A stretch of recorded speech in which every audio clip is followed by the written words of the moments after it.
So while the Prime-X has been Adidas's concept shoe for if there was no rulebook set by World Athletics, they didn't really have a concept shoe that fell within those guidelines until now. So the Adidas Adizero Adios Pro Evo 1 is not only a mouthful, but it is Adidas's latest concept shoe with some groundbreaking technologies. It is extremely light at under 5 ounces, has almost nothing to it, and is said to have peak performance for only one marathon. But how did Adidas get to this concept shoe? Well, today we're going to take a deep dive and look into the prototypes that eventually became the Adios Pro Evo and how this shoe will evolve in the future. So before we dive into that, let's talk about some of the terminology real quick that we'll be using a lot with this shoe.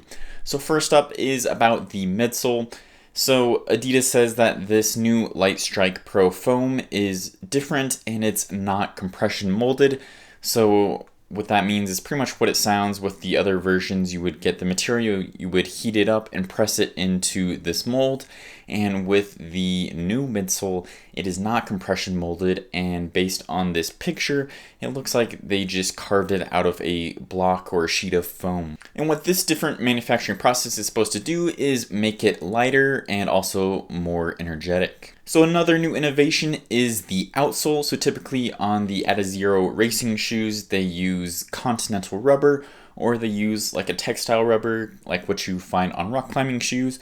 But with this shoe, to save a ton of weight, they're using a liquid rubber, which you could spread really thin and still have some grip and a little bit of durability to it, but save a lot of weight. All right, now let's take that deep dive and look at the very first Adios Pro Evo prototype. So this is one of the earlier prototypes here, and it has the regular Adios Pro 3 upper and outsole.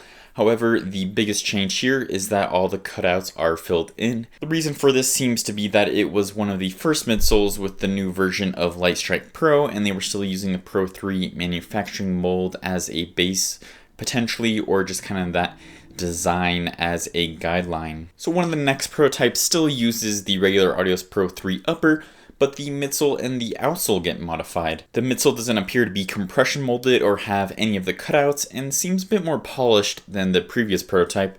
However, the most noticeable difference is in the outsole. It looks like this one was one of the earlier tests for playing around with the painted rubber outsole, or at least trying to get super thin rubber patches in strategic locations. The next prototype doesn't actually use the new Lightstrike foam. It uses the production midsole of the Adios Pro 3 with compression molded Lightstrike Pro. However, this is the first prototype we see that isn't using the Adios Pro 3 upper.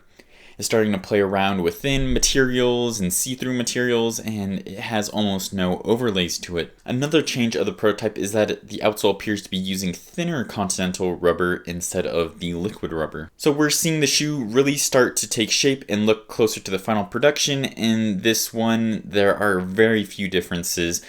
The upper is very similar, but does appear to have a couple extra minor overlays on there. And the midsole is the new sheet Lightstrike Pro, and the outsole is the liquid rubber that looks like it might just have a slight difference with some of the cutouts compared to the final version, but it's getting very close. And that brings us to the Adios Pro Evo 1 V1. So this is the version of the Adios Pro Evo with the liquid rubber outsole, and it's the version that is being sold. However, there is another version. The Adios Pro Evo 1 V2 is the same as the Adios Pro Evo 1. However, it uses thin continental rubber outsole and was designed for wet racing conditions. And this is the shoe that set the world record at Berlin. So what now? Adidas has this $500 very limited concept shoe on the market that introduces bunch of these cool innovations that make it an extremely light shoe with that new midsole manufacturing process and that rubber outsole. But where does that leave us in the future with all the other shoes that Adidas has in their Adizero racing line? Well, I think that we can look at Nike for an example of this. A few years ago, they released the Nike Vaporfly Elite as this shoe that was made only for their elite marathoners to chase records in, and you were pretty much never going to be able to get one unless you were one of the few to get the very limited release, which cost $600. But they did release a version for the public, which was the Vaporfly 4%, that was more accessible and you could get your hands on. But eventually, a few years down the line, the Vaporfly 4% and the Vaporfly Elite, they pretty much became the same shoe. A lot of those innovations we saw in the Vaporfly Elite pretty much became the Vaporfly Next percent. And I think we're going to see a lot of the same things happen here with the Adios Pro Evo.